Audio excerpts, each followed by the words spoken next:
3, 2, 1. দর্শক কেমন আছেন আপনারা সবাই? নিশ্চয়ই অনেক অনেক ভালো আছেন। আপনাদের সবাইকে ওয়েলকাম করছি তারকা আড্ডায়। সঙ্গে আছি আমি নামির আহমেদ। এবং আপনারা যেটা জানেন প্রত্যেকবার কিন্তু আমরা আপনাদের পছন্দের অতিথিকে সঙ্গে নিয়ে বসি। আজও এর ব্যতিক্রম নয়। আজ আমাদের মাঝে আছেন অভিনেত্রী নাবিলা চৌধুরী। আপু কেমন আছেন? আলহামদুলিল্লাহ ভালো আছি। আপনি ভালো আছেন? হ্যাঁ, বেশ ভালো আছি। আমি আসলে যখন আড্ডা দিব এর আগে হচ্ছে আমরা গল্প করছিলাম, সো সেই গল্পটাই কন্টিনিউ করব আজকে। ঠিক আছে। আপনার শুরুটা আসলে কিভাবে হয়েছে? আমার শুরুটা আমি স্টুডেন্ট লাইফ থেকে সার্ভাইভ করতে পছন্দ, মানে আমি আগে আমি টিউশনি করতাম, স্কুলে জব করতাম। সো ওই ট্রেনটা তখন থেকে আমার একটা ইন্টেনশন ছিল, একটা ইন্টেনশন আমাকে কিছু করতে হবে, কিছু হতে হবে। সো আল্লাহর মতো এডুকেশনের দিক থেকে আমি সফল। আমি মোটামুটি অনার্সে ফার্স্ট ক্লাস অ্যান্ড মাস্টার্স এমএসসিতে আমি ফার্স্ট ক্লাস। দেন আমি ঢাকা ভার্সিটি থেকে এমফিল করেছি। আপনাদের দেওয়া হয়তো পিএইচডিটা কমপ্লিট করে এনে ভবিষ্যতে কি করা হবে সেটা জানি না। তো ইনকামের যে ব্যাপারটা, ইনকাম না, আমার অ্যাম্বিশন ছিল আমাকে কিছু করতে হবে। একটু হাই অ্যাম্বিশন। হ্যাঁ, একটু হাই অ্যাম্বিশন। ছোটবেলা থেকে অনেক কিছু থেকে ইন্সপায়ার হইতাম। আমাদের ফ্যামিলি মেম্বার অনেকে মোটামুটি ভালো লেভেলে ছিল, তো ওটা আমাকে এনকারেজ করতো যে কিছু করতে হবে। তো ওই কারণে আমি একটু মোটিভেশন করা আর কি। তো হ্যাঁ, সাপোর্ট পেয়েছি। আমি স্টুডেন্ট লাইফ থেকেই জব করতাম, আমি ব্যাংক হাউসে জব করতাম। আমি ইন্ডাস্ট্রির কথা বলছি। আচ্ছা, ইন্ডাস্ট্রিতে দেখতাম বাংলা মুভি অনেক, যেমন আমার শাবানের কিছু ছবি, তারপরে আমাদের হুমায়ুন আহমেদ স্যারের কিছু ছবি আমার খুব পছন্দ ছিল। শঙ্খনীল কারাগার, আগুনের পরশমণি, তারপর শাবানা ম্যাডামের ভাত দে, মরণের পর, কিছু ছবি দেখে আমার খুব ভালো লাগতো। তা আমাদের আগের আমলে তো ডিশটা আগে এটা হ্যাঁ প্রচলিত, বাট আগে বাংলা মুভিটা কিন্তু দেখা হতো ফ্যামিলি নিয়ে। এই জিনিসটা আমাকে এনকারেজ করতে হলো। নায়ক নায়িকা দেখতে কেমন হয়, আলো ওদেরকে দেখলে সেলিব্রিটি, ওদেরকে সবাই দেখার জন্য পাগল। আগে সেই ট্রেন্ডটা কিন্তু আরো বেশি ছিল, অনেক বেশি ছিল। হ্যাঁ, তো সেই ক্ষেত্রে আমি যখন ঢাকা ভার্সিটিতে, তখন আমি পদাতিক নাট্যমঞ্চে কাজী রফিক নানুর সাথে যোগ দিই, একটু নাট্য থিয়েটারে কিছু কাজ করি। বাট বিয়ে শাদীর কারণে, সংসারের কারণে আসলে কন্টিনিউস করা হয়নি। বাট অ্যাট দ্য টাইম আমার হাজব্যান্ডকে জিনিসটা আমি জানি যে আমার এটা ভালো লাগে, যে আমি এই জায়গাটা ইন্সপায়ার, যে আমি এই জায়গাটা কিছু করতে পারবো। আমার কনফিডেন্ট ছিল যে আই ক্যান ডু ইট।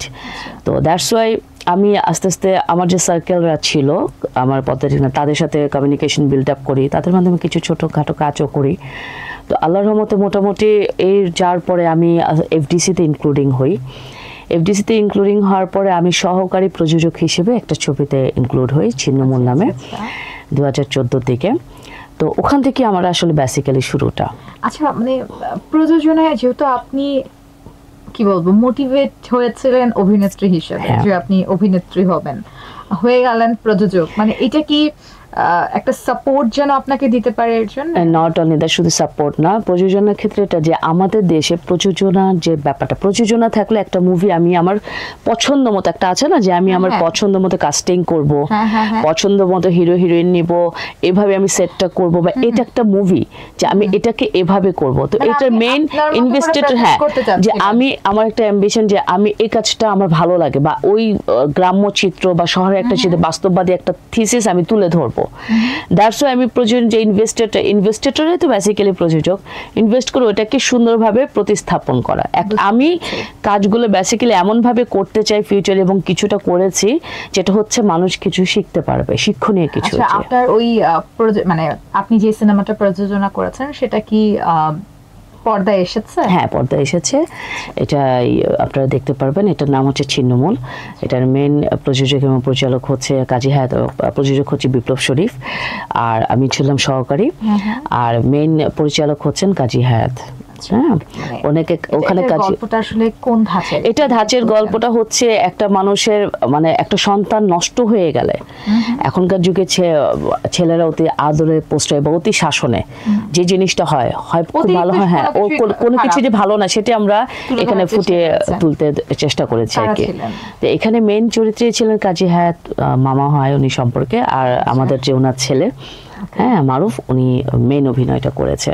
তো লাস্টে আমরা দেখাই যে একটা মানুষ মানে বিপদগামী হলে তার লাস্ট পরিণতিটা কি হয় সেটাই আমরা এখানে প্রতিস্থাপন করেছি আর কি। আপনি কি সেই সিনেমায় কাজ না, করেছেন? আমি সেই সিনেমায় কাজ করিনি, যেহেতু তখনও ফ্যামিলি থেকে ওরকম মানে পর্দায় স্ক্রিনে আসার মতো সেরকম সাপোর্টিং পাইনি, তো অনেক কিছু আমাকে মেনটেন করতে হয়েছে ফ্যামিলিতে। আপনার যে জিনিসটা হয়েছে যে আপনি ফাইন্যান্সিয়ালি ইন্ডিপেন্ডেন্ট হলেও আপনার কিছু বিষয় খুব মানে মেইনটেইন করে চলতে হতো, যেহেতু সংসার করেছি, হাজবেন্ড ছিল বা বেবিরা ছিল, বাবা মার কিছু নিয়ম কানুন ছিল, শ্বশুর শাশুড়ি ছিল, সবাইকে তো অবশ্যই একজন বললে তো হয় না। যেহেতু আমি একটা কনজারভেটিভ ফ্যামিলির মেয়ে আর বাঙালি সমাজের মেয়ে, সবাই মেয়েরা তো চাইলেই সবকিছু করতে পারে না। হ্যাঁ, এখনকার যুগে বলে যে হ্যাঁ মেয়েরা চাইলেই সবকিছু, হ্যাঁ আমরা করতে পারি, কিন্তু সেটার জন্য সাপোর্টিং লাগবে। করতে পারাটা এক জিনিস, আর একটা হচ্ছে সাপোর্ট করছে, হ্যাঁ এটাই হচ্ছে বড় ব্যাপার। রাত 2টায় যাচ্ছি, আমার পরিবারে বলে আচ্ছা ঠিক আছে, তো কাজ করছে, হ্যাঁ, ঠিক আছে, এই সাপোর্টিংটাই বড় ব্যাপার। যে আমার মাথায় যদি গ্যাঞ্জাম শুরু হয়ে যায় বা সেটাই, এখন যদি আপনার বাসায় আপনার হাজবেন্ড বা শ্বশুর শাশুড়ি বলে তুমি কোথায় ছিলা, আমরা এটা পছন্দ করছি না, আমরা করতে দিব না, তাহলে তো আমার জিনিসটা করা হতো না, কারণ আগে তো আমার সংসার মেনটেন। তাদের সাপোর্টিং না হলে তো এত দূর আসতো না। মানে বাঙালি মেয়েরা ছাড়া তারা কিন্তু এমনি একটু সাংসারিক হয়, মানে বিয়ের পরে আসলে বেসিক্যালি সংসারটাই কিন্তু আমাদের সবকিছু। তারপরে কিছুটা আশা রয়ে যায় যে আমার যে বাকি স্বপ্নগুলো আছে সেটা পূরণের জন্য সাপোর্টিং লাগে। সেক্ষেত্রে হয়তো হাজবেন্ড যদি আল্লাহর রহমতে সেটা একটা বেটার সাপোর্ট পার্টনার হয়, ভালো একটা পার্টনার পেয়েছেন, আলহামদুলিল্লাহ। তারপর অভিনয় আপনার যাত্রা কিভাবে শুরু? অভিনয় যাত্রাটা হচ্ছে আমি আবার মাঝখানে, হ্যাঁ আমাদের মাঝখানে তো দেখলেন দেশের পরিস্থিতি, করোনা টরোনা সবকিছু মিলে আমাদের দেশের পরিস্থিতি খুব মানে অস্থিতিশীল ছিল। তো আমার আবার মাঝখানে চিন্তা হলো যে আমি কিছু কাজ করব, সো নিজেকে একটু প্রোভাইড করা যায়, বেবিদেরকে একটু মানুষ করতে পারছি, ওর বাবা সাপোর্টিং দিচ্ছে। ছোট থাকা অবস্থাতে আসলে ওদেরকে রেখে কন্টিনিউয়াস কাজ করাটা পসিবল ছিল না, সো দ্যাটস ওয়াই আমি আবার নতুনভাবে নিজেকে ক্রিয়েট করলাম। তো আল্লাহর রহমতে আমার নতুন নাটক একটা রিলিজ হয়েছে, গার্লফ্রেন্ডের বাইক, গত 3 দিন আগে। হ্যাঁ, আরেকটা আমি নিজে প্রডিউস করেছি কিছুদিন আগে, বুকের মানিক, ওইটা সামনে দেখবেন গতকালও। আর আমি একটা নাটক শুট করে আসছি, সেটা সব আপনার প্রোডাকশনে না, আমার প্রোডাকশনে গিয়েছে আর বাকিগুলো অন্যদের প্রোডাকশনে। তো কালকেরটা ছিল আমাদের কালো জামাই সুন্দরী বউ, তো আরো কিছু কাজ পেন্ডিং আছে, সেটা ইনশাল্লাহ সামনে দেখবেন। নামগুলো এখনো সিলেকশন হয়নি, আর ইনশাল্লাহ আল্লাহর মতো রানিং কাজ। আর মুভিরও একটা অফার আছে পার্শ্ব চরিত্রে, সেটা কথাবার্তা চলছে। আপনারা হয়তো এটার মহরত দেখেছেন, বউ সিনেমা, ডিএ তায়েব এবং ববি ম্যাডাম, এটারও কথাবার্তা চলছে। আশা করি ইনশাল্লাহ ব্যাটে বলে মিলে গেলে কাজ হবে আর কি ইনশাল্লাহ। আচ্ছা, ম্যাক্সিমাম সময় যেটা হয় না যে আমরা প্রযোজক ব্যাপারটা যখন আসে, মানে এই শব্দটা যখন আসে, তখন আমরা চিন্তা করি যে একজন মানুষ, বাট সে পুরুষ হতে হবে। হ্যাঁ, এই ব্যাপারটা হয় কারণ রিস্কের একটা বিষয় থাকে। বাংলাদেশে যদি সিনেমা ইন্ডাস্ট্রির কথা বলি, সেটা তো এখন একটু ঝুঁকির মধ্যে দিয়ে আছে। তো এই যে ঝুঁকিটা আপনি কেন নিলেন? বা কথাই আছে নো রিস্ক নো গেইন। যেমন আমার ছোটবেলা থেকে আমি বিসিএস পরীক্ষা দিয়েছি কেন, যে হ্যাঁ আমাকে চাকরি করার ক্ষেত্রে যদি সরকারি চাকরি পেতাম, আমাকে কিন্তু ঢাকার বাইরেও কিন্তু পোস্টিং হতে হতো যদি চাকরি করতাম। তো সেক্ষেত্রে আমার ফ্যামিলি তো এটা, আমার হাজবেন্ড যিনি আছে কিন্তু জেনে শুনে যে ঠিক আছে পরীক্ষা দাও, যদি আল্লাহর রহমতে হয় আমরা বাইরে মুভ করব। তার কিন্তু বিজনেস ঢাকায়, আমাদের সেটেলমেন্ট কিন্তু ঢাকায়, কিন্তু তারপর সেই রিস্ক কেন নিয়েছি যে তার ওয়াইফ একটা ভালো লেভেলে যাবে। এটাও কিন্তু আমার একটা এনকারেজের ব্যাপার যে আমার হাজবেন্ড আমাকে সাপোর্টিং দিচ্ছে। আর বাংলাদেশে এখন যে পরিস্থিতি, আগের মতো সিনেমা বাংলাদেশে এখন নাই, মাঝখানে তো পুরাই ড্যাম হয়ে গিয়েছে। হ্যাঁ, এখন মাঝখানে কিন্তু আমাদের যে সিনিয়র, আমাদের কিছুদিন আগে তো দেখেছেন আমাদের শ্রদ্ধেয় সোহানুর রহমান সোহান ভাই ইন্তেকাল করেছেন। তো যারা ভালো কিছু প্রযোজক, এই যে কিছুদিন গত সপ্তাহে আমাদের শাহ আলম মন্ডল ভাই, আমাদের যে পরিচালক, উনিও মারা গিয়েছেন, ইন্তেকাল করেছেন। তো এরকম অনেক বড় প্রযোজক পরিচালক কিন্তু দেখা যাচ্ছে মানে যারা মোটামুটি সেটেলমেন্ট ছিল, কাজ মাঝখানে বন্ধ হয়ে যাতে তারাও নিরুৎসাহিত হয়ে গিয়েছিল। তো এখন যে আমাদের এফডিসি কিন্তু বাংলাদেশকে রিপ্রেজেন্ট করার জন্য এটা কিন্তু একটা বড় ম্যাটার। আপনি যখন একটা মুভি বাংলাদেশে, একটা যেমন শাকিব খান করছে না, ওনার মুভিগুলো বাংলাদেশের বাইরে যাচ্ছে না, তো মানুষ চিনতে পারছে না সে শাকিব খান কোন দেশের নায়ক, সে বাংলাদেশের নায়ক। তো বাংলাদেশ একটা দেশ, যে আমাদের বাংলাদেশ ক্রিকেট থেকে শুরু করে অন্যান্য যেমন মডেলিং থেকে শুরু, র্যাম্প থেকে শুরু করে অনেক দিক থেকে আমাদের দেশ কিন্তু রিপ্রেজেন্ট হচ্ছে। তো এটার মেইন ফ্যাক্ট কিন্তু ছিল মুভিতেই কিন্তু মানুষ বেসিক্যালি বাংলাদেশকে চিনেছিল। এই ক্রিকেট বা অন্যান্য সাবজেক্ট কিন্তু পরে এসেছে। দেশকে সাধারণত সেই কৃষ্টি কালচার সংস্কৃতি যেটা সেটার উপর বেস করে কিন্তু হয়। তো সেক্ষেত্রে আমাদের মতো যারা চাচ্ছি যে আবার দেশটা আমাদের কাজগুলো আবার উঠে আসুক বা এফডিসি আবার পরিপূর্ণ হোক, খালি এখন কেন প্রসঙ্গ যেহেতু আসলো, আমার আসলে এফডিসি নিয়ে অনেক প্রশ্ন। ইনফ্যাক্ট নট অনলি আমার কাছে মনে হয় প্রত্যেকটা আর্টিস্টের এফডিসি নিয়ে অনেক কোশ্চেন থাকারই কথা। এফডিসির যে একটা ব্যাপার, এটা নষ্ট হয়ে যাচ্ছে কেন, বা দিন দিন মানে কি বলবো শেষ হয়ে যাচ্ছে কেন? এফডিসি তো একটা দেশের কালচারের প্রাণ আমি বলবো, তাই না? সেখানে সিনেমা হবে, প্রযোজক, পরিচালক, আর্টিস্ট সবাই থাকবে। এফডিসি মানেই তো হচ্ছে যে তারকাদের মেলা, হ্যাঁ, বাট সেটা কিন্তু এখন দেখা যায় না। তারকাদের বলতেই আমরা বুঝি ওরা তো দেশের বাইরে যাবে, নিজেদের দেশে তারা বলছে, বিভিন্ন ইন্টারভিউতে বলছে আমাদের দেশে তো কাজ নেই। আসলে কাজ করার সে মোটিভেশনটা থাকতে হবে। আপনি মাঝখানে হয়তো দেখেছেন আমাদের নিপুণ আপা থেকে শুরু করে যারা ছিলেন, এদের মধ্যে কাজ করার প্রবণতার চেয়ে গদিতে বসার প্রবণতাটা বেশি হয়ে গেছে। আচ্ছা, এই প্রসঙ্গটাই আসলে আমি জানতে চাচ্ছিলাম আপনার কাছে। সেক্ষেত্রে আপনি যখন কাজের মোটিভেশন থেকে সরে ক্ষমতার মোটিভেশন আসতে চেষ্টা করবেন, তখন কিন্তু সেই জায়গাটা আর বিলঙ্গিং থাকে না। আপনি একটা কাজের দৃষ্টিতে আপনি কাজ করবেন, আপনি মোটিভেটেড, বাট আপনি চিন্তা করতেছেন আমি এমপি ইলেকশন করব, আমি শিল্পী সমিতির ইলেকশন করব, তা আপনার কাজের চিন্তা তো আপনার মাথা থেকে এমনি ডাইভার্ট হয়ে যায়, হয়ে গেছে, স্বাভাবিক না?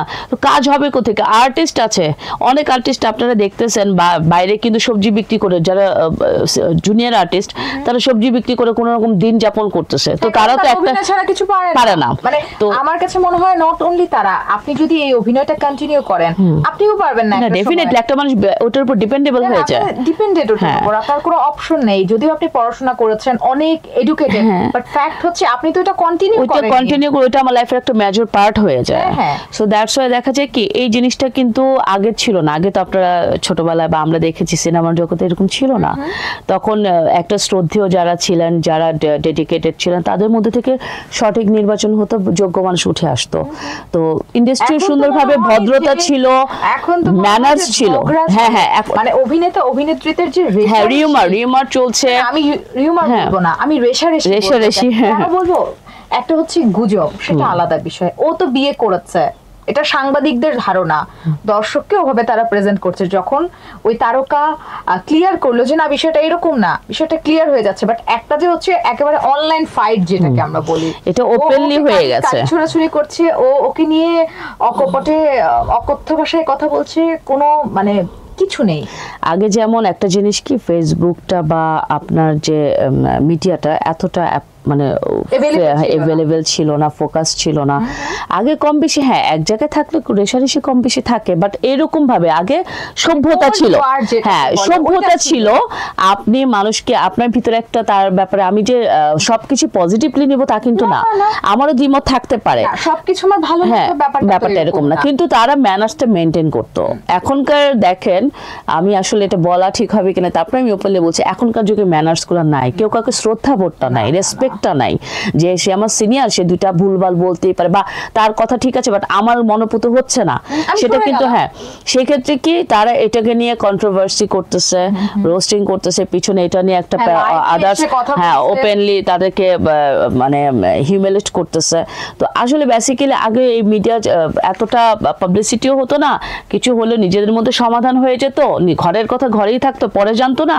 আর এখন হয়ে গেছে যতটুক না কথা তার চেয়ে মানে স্ক্যান্ডাল হয়ে গেছে বেশি, কথা ছড়াছড়ি হচ্ছে বেশি, ওই কথা ছড়াছড়ি সূত্র ধরে আবার ইস্যু তৈরি হচ্ছে। যে স্ক্যান্ডাল বিষয়টা আপনি বললেন, এখন যে জিনিসটা হয়েছে যে স্ক্যান্ডাল হবার কারণে বিভিন্ন, এটা কি আপনাদের কাজে ইফেক্ট পড়ছে কিনা? ডেফিনেটলি। আপনি একটা জিনিস আপনি ধরেন যে আপনি একজন অ্যাঙ্কার, আপনি কাজটাকে সুন্দরভাবে নিজেকে প্রেজেন্ট করতেছেন, তো সেক্ষেত্রে আপনাকে কেউ যদি নেগেটিভ কমেন্টস করে, এই মেয়েটার কাজ তো ভালো না, আমি তো দেখছি ওর সম্পর্কে এই আছে, অথচ আপনি এগুলোর কখনো সংস্পর্শে নাই, তো সেই ক্ষেত্রে এটা কিন্তু আপনার মাইন্ডের উপর ইফেক্ট পড়বে। আপনি নর্মালি আপনি যে কাজটাই করেন না কেন, অ্যাজ এ হিউম্যান বিং আপনার ভিতরে কিন্তু ভালো লাগা মন্দ লাগা আছেই।